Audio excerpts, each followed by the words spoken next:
Assalamu alaikum, let's explore this Islamic topic together. Hey, so, you know how we were talking about history the other day? Well, I've been reading up on something absolutely fascinating, Islamic Golden Age medicine. It's not just about some dusty old books, you know. It's a huge part of understanding how Islam shaped the world, and not just in the religious sense. It's a story of incredible innovation fueled by faith. And I think you'll find it pretty mind-blowing. Think about it. This period, roughly from the 8th to the 13th centuries, saw a massive flourishing of learning across the Islamic world, from Spain to Persia, all the way to India. It wasn't just a random surge either. Islam, from its very beginning, placed a huge emphasis on knowledge and learning. The Quran itself constantly encourages seeking understanding and wisdom, viewing it as a path to closer connection with God. This created a cultural climate where scholarly pursuit was practically a religious duty. And, guess what? Medicine was a major area of. Now, you're probably picturing some guys in turbans hunched over ancient scrolls. There's some truth to that, of course, but the reality was much more vibrant and dynamic. These scholars didn't just passively copy ancient Greeks, they actively built on them. They translated the works of Hippocrates and Galen into Arabic, preserving them for future generations when much of that knowledge was lost in Europe during the Dark Ages. But they didn't stop there. They critiqued, questioned, and expanded upon those ancient conducting their own experiments and observations. It was a fascinating blend of preservation and innovation. One of the things that strikes me is how much emphasis they placed on observation and practical application. They weren't just theorizing, they were building hospitals, developing surgical techniques, and establishing medical schools that became centers of learning for centuries. Think about Al-Razi, for example. He's considered one of the greatest physicians of all time. He wrote groundbreaking medical encyclopedias, advanced the understanding of infectious diseases, and even described a method for distinguishing between smallpox and measles, something that saved countless lives. And he was a practical man, too. He famously tested the effectiveness of different treatments by observing their impact on patients. A truly scientific approach that many in Europe wouldn't adopt for centuries. Another amazing figure is Ibn Sina, or Avicenna as he's known in the West. His Canon of Medicine was a medical book used in European universities for hundreds of years. It wasn't just a dry collection of facts. It covered everything from anatomy and pharmacology to surgery and psychology. It was a comprehensive medical system, showing how the Islamic scholars integrated different fields of knowledge. And it's still relevant today. They even had something like clinical trials, meticulously documenting treatments and their outcomes. But it wasn't just about the individual geniuses. This medical revolution was a collaborative effort. Scholars from different parts of the Islamic world corresponded with each other, sharing ideas and findings. They established libraries and universities that became hubs of intellectual exchange, fostering a vibrant and collaborative atmosphere. And this wasn't just about abstract knowledge. It was deeply connected to their faith. Healing the sick was seen as a religious act, a way of serving God and showing compassion to fellow human beings. It's a direct reflection of Islamic teachings which highlight charity and compassion as essential traits of a believer. Now, you might be wondering how faith influenced their medical practices. Well, it played a crucial role in shaping their ethics and approach. For example, they always emphasized the importance of compassion and empathy in patient care. They didn't view medicine as merely a technical skill. It was a sacred calling. a way to show God's mercy to those who were suffering. And this ethical approach is not something many of the modern medical systems developed. So that's quite something. Many of the principles and practices they established, like the importance of hygiene, thorough examination, and detailed record keeping, are still relevant in modern medicine. And that's what's so remarkable about this period. It wasn't just a matter of religious devotion. It was a dynamic interplay between faith and reason, between religious principles and scientific inquiry. This golden age of Islamic medicine wasn't just a historical footnote. It laid the groundwork for many of the medical advances we enjoy today. It reminds us that science and faith aren't necessarily at odds. They can actually complement and enrich each other. It's a story of intellectual curiosity, religious devotion, and human compassion all intertwined, a powerful example of how faith can inspire incredible achievements that benefit humanity as a whole. So yeah, it's pretty amazing, isn't it? Hey, so, you wanna hear about the Islamic Golden Age and its incredible impact on medicine? It's seriously fascinating stuff.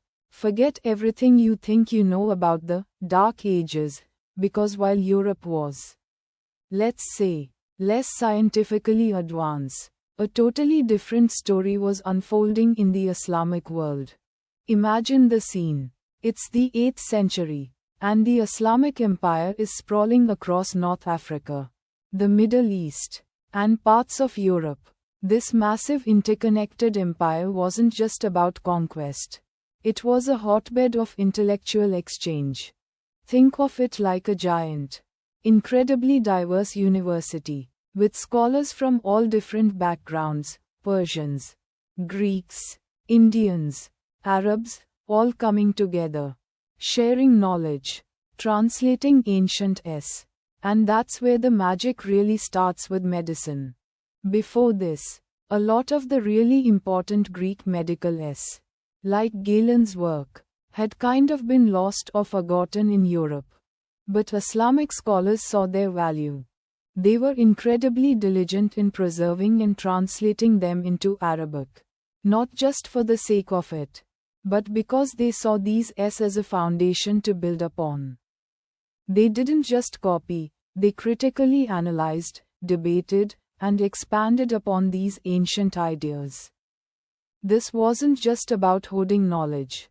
It was about understanding and improving it. And this wasn't driven by some kind of secular ambition alone.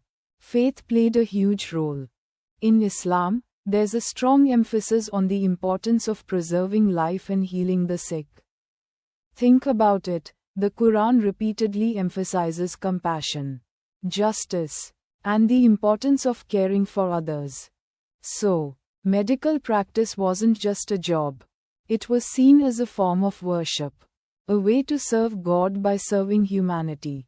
This religious aspect fueled a passion for learning and a sense of responsibility that permeated the entire medical field. One of the first things you notice is how they built on existing knowledge. They weren't starting from scratch. They took the best of Greek medicine, but they also incorporated knowledge from other cultures like Persia and India, creating a truly cosmopolitan medical tradition. Think about the Ayurvedic system from India. It was integrated into Islamic medical practice, adding another layer of complexity and effectiveness to their treatments. This open approach to learning is key to understanding their achievements. Now, let's talk about some of the innovations. They made incredible strides in surgery, developing advanced techniques and tools. They were pioneers in ophthalmology, with some truly groundbreaking work on cataracts and other eye diseases. They were also way ahead of their time in understanding the importance of hygiene and sanitation, building hospitals with proper ventilation and waste disposal systems, considerably more advanced than most hospitals in Europe at the time. One of the most influential figures was Ibn Sina, often known as Avicenna in the West.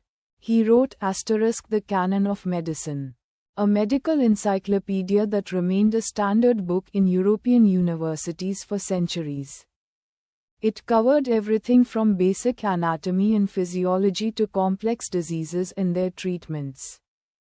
It was incredibly detailed, thorough, and influential, demonstrating not only a deep understanding of existing medical knowledge but also impressive original contributions. Beyond Ibn Sina, there were countless other brilliant physicians, pharmacists, and surgeons.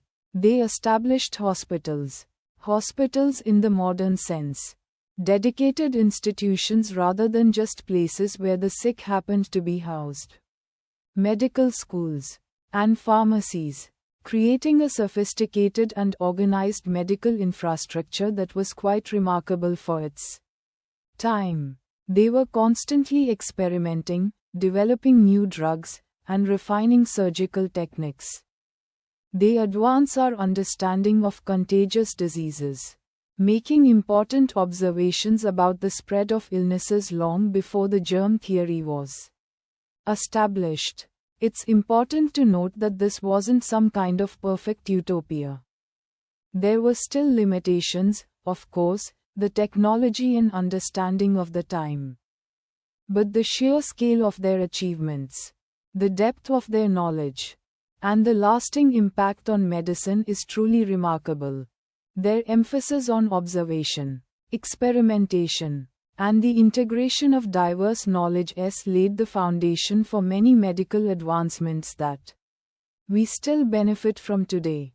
So, in short, the early moments of the Islamic Golden Age in medicine weren't just about a burst of innovation. They were about a fundamental shift in how knowledge was acquired, preserved, and applied.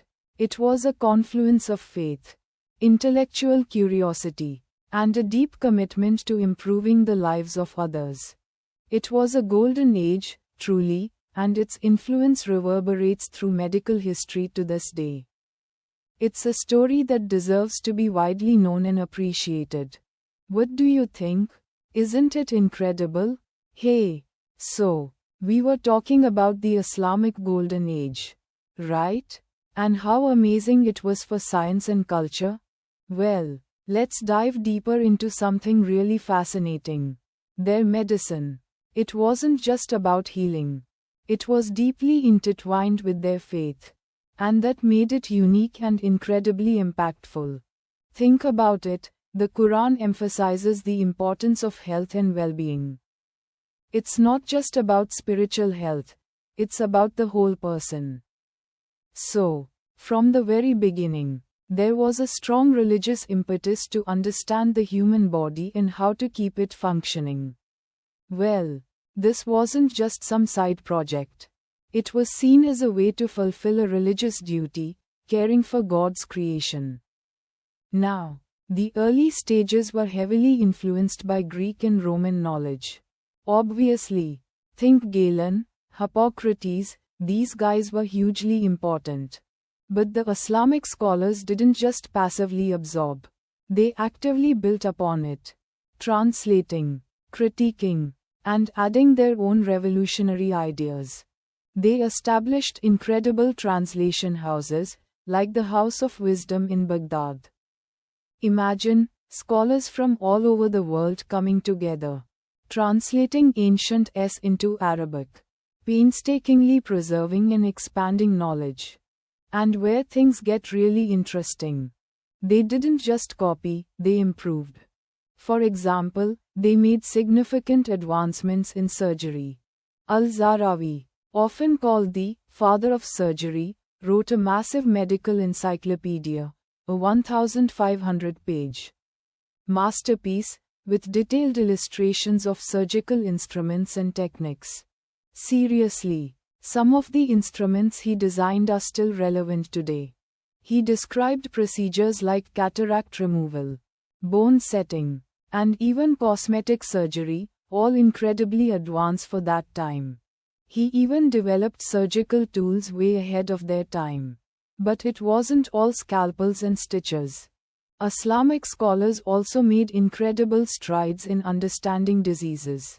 They were meticulous observers, carefully documenting symptoms, treatments, and outcomes. They were among the first to understand contagious diseases, like smallpox. They developed quarantine procedures, centuries before they became widespread in the West. Can you imagine how vital that was for public health? And then there's Ibn Sina, or Avicenna as he's known in the West. His canon of medicine was the most important medical for centuries, used in universities across Europe and the Middle East. It covered everything from anatomy and physiology to pharmacology and therapeutics. It's a testament to his deep understanding of the human body and the healing. It's mind-boggling to think about the sheer scale of his work and its lasting influence. Interestingly, their approach to medicine was holistic. They understood the interconnectedness of the mind, body, and spirit.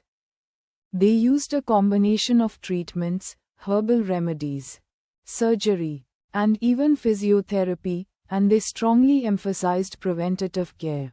This wasn't just about curing illness, it was about maintaining overall health and well-being. This resonates strongly with the Islamic emphasis on a balanced life.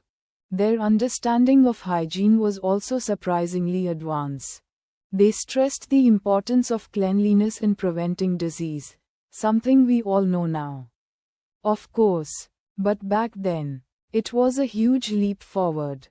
Public baths, or hammams, were common, and cleanliness was ingrained in daily life, a reflection of their religious emphasis on purity. Now, and to say it was all perfect. Like any field of study, there were limitations and misconceptions. But their advancements were undeniably significant. Their contributions to pharmacology were especially groundbreaking. They discovered and documented the properties of countless plants and minerals, laying the groundwork for modern medicine. Many of these medicines are still used today, refined and improved, but originating from their meticulous research. Imagine the dedication, the intellectual curiosity, and the sheer willpower it took to make these discoveries. They faced challenges, wars, political instability, and even skepticism, yet they persisted, driven by their faith and a deep-seated desire to alleviate suffering and improve the human condition. This wasn't just a quest for scientific knowledge. It was a deeply spiritual endeavor. The interplay of faith and innovation is what makes the story of Islamic Golden Age medicine so compelling. It wasn't a conflict, it was a synergy. Their belief system fueled their scientific pursuits, giving them the motivation and purpose to push the boundaries of medical knowledge. And their discoveries, in turn, helped to improve the lives of countless people, regardless of their faith. It's a beautiful example of how spiritual beliefs can inspire incredible progress. It's a truly inspiring chapter in the history of medicine and a testament to human ingenuity. What do you think? Pretty amazing, right? Okay, so we've been talking about this incredible period in history, the Islamic Golden Age, and specifically its amazing contribution to medicine. It's mind-blowing, right? We've covered how they built on the knowledge of the Greeks, the Romans, and even ancient Indian and Persian traditions, translating ancient adding their own brilliant insights, and really revolutionizing healthcare. But how did it all end? It wasn't a sudden switch off. It was more of a gradual fading, a shift in the landscape, a complex tapes of factors weaving together. Think of it like this. For centuries, the Abbasid Caliphate, this massive, sprawling empire, was a center of learning. Baghdad, Cordoba, Cairo, these cities were buzzing intellectual hubs. Imagine these incredible libraries, filled with manuscripts, Scholars from all over the world coming together, debating, experimenting, translating. They were genuinely obsessed with knowledge, fueled by a deep religious belief that understanding God's creation was a sacred act.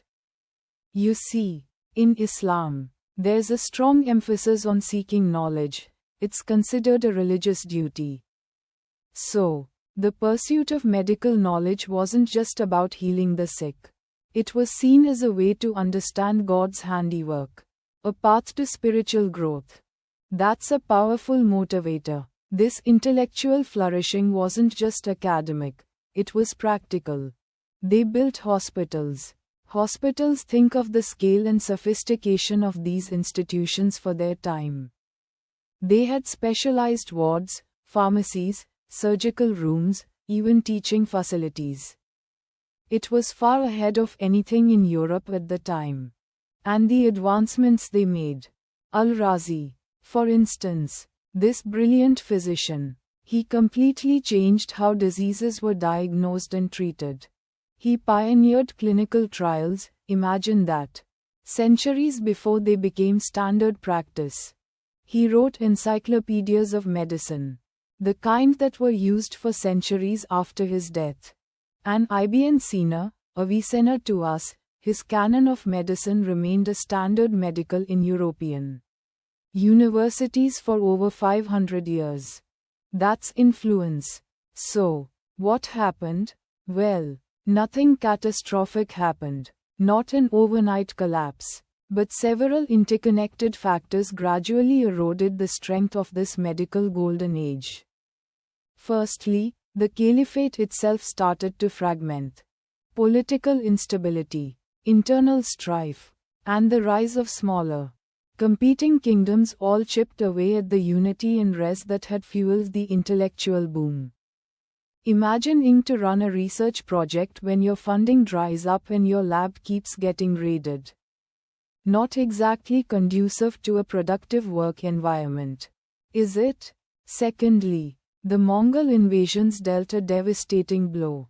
The sack of Baghdad in 1258 was a catastrophic event, destroying countless libraries and killing countless scholars. Think of the collective knowledge lost, just unimaginable. While some knowledge survived, and scholarship continued in other parts of the Islamic world, the momentum had shifted. But it wasn't just political upheaval. There were also shifts in intellectual. While medical scholarship never completely disappeared, other areas of study, like theology and philosophy, sometimes took center stage. It's not that medicine became unimportant, but the scale of the collaborative, interdisciplinary research that characterized the height of the Golden Age waned. Plus, the rise of other major scientific and cultural centers, eventually, the European Renaissance, for example, shifted the global center of gravity. However, it's important to remember that this wasn't an abrupt end. The legacy of Islamic Golden Age medicine continued to ripple through history, often through channels we might not even recognize immediately. Remember those translations of Greek and Roman s? They were crucial for Europe's rediscovery of classical knowledge during the Renaissance. The medical knowledge, practices, and even the very architecture of hospitals, all influenced the development of European medicine. Think of it as a river. At its peak, it was a raging torrent, overflowing with brilliance and innovation. Then, over time, the flow slowed, the river branched out, its course changed by geographical and political factors. But the river never entirely dried up.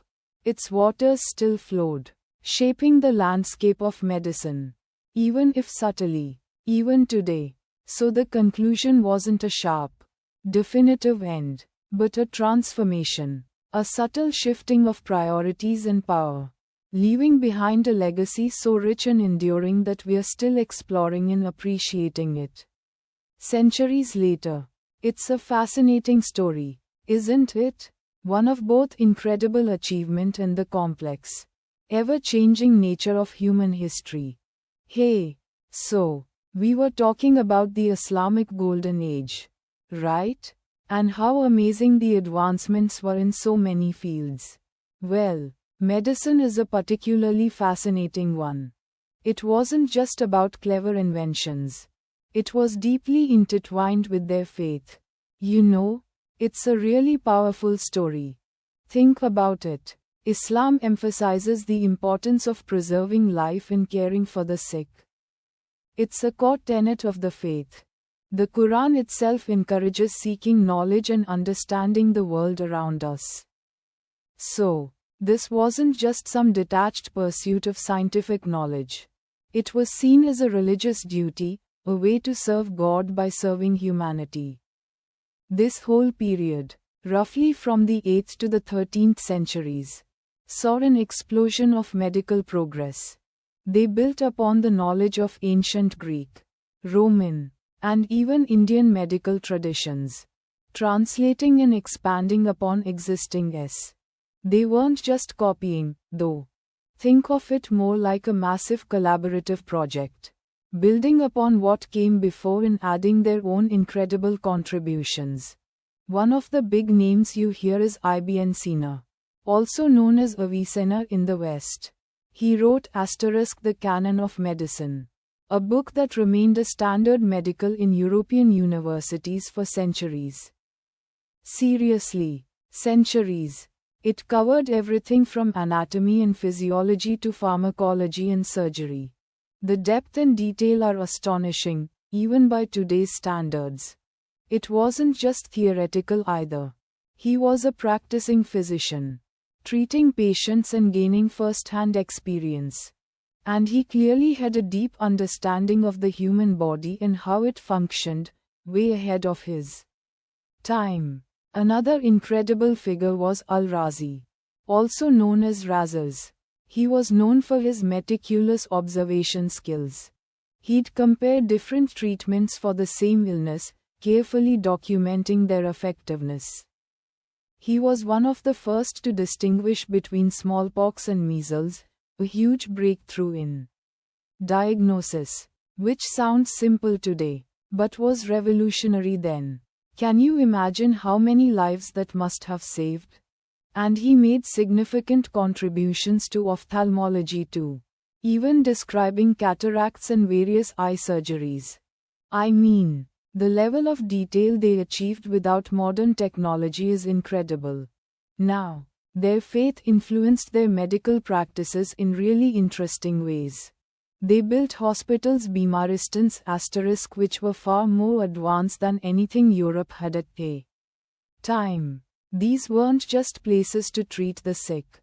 They were centers of medical education and research, offering free care to everyone, regardless of their background or faith. That's a really powerful statement, don't you think? It reflects a deep-seated commitment to social justice and compassion, all rooted in their faith.